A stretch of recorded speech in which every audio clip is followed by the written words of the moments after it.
Welcome back again. We are talking about energy leaking, and this week we're talking about where. Where does it go? Where does your energy go? We have a lot of things in our lives that we can spend our energy, share our energy, doing all kinds of things. But I think today what I want to talk about is, talking about work, relationships, love relationships, children, family, hobbies, friends, right?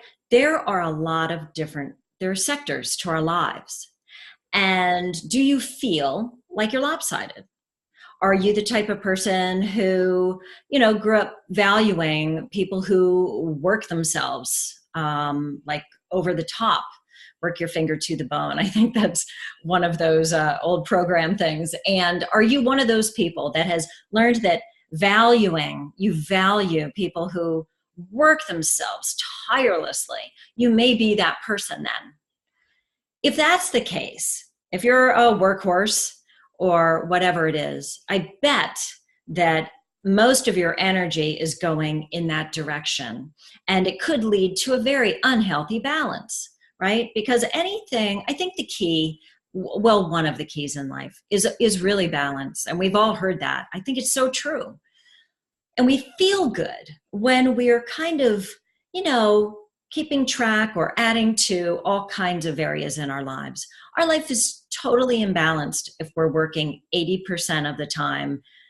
Nothing else can really flourish in our life if that's what's going on, especially our relationships. And I believe actually that's, I am a woman, and women are typically very relationship based, but I do believe that our relationships are definitely up there with why we're here, and the richness and the depth of life is through sharing with other people.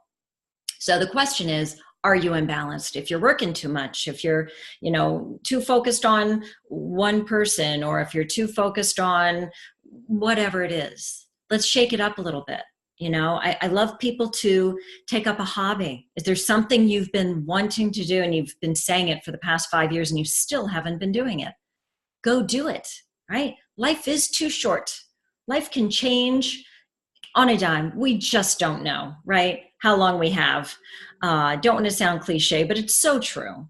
So think about your energy.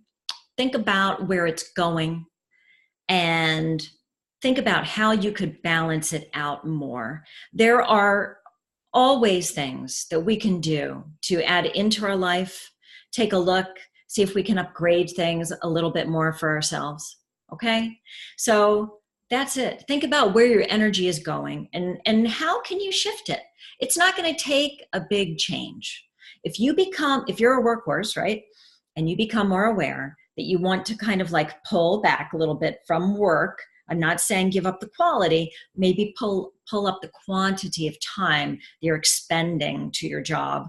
Think about your kids, your love relationship, your spouse. Think about those relationships. Are they getting, watered the way that they should? Or your family, your parents, your friends, right? When was the last time you hung out with your friends?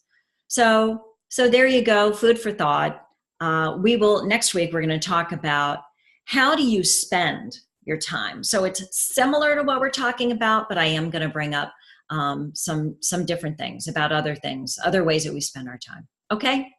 All right, guys, take care.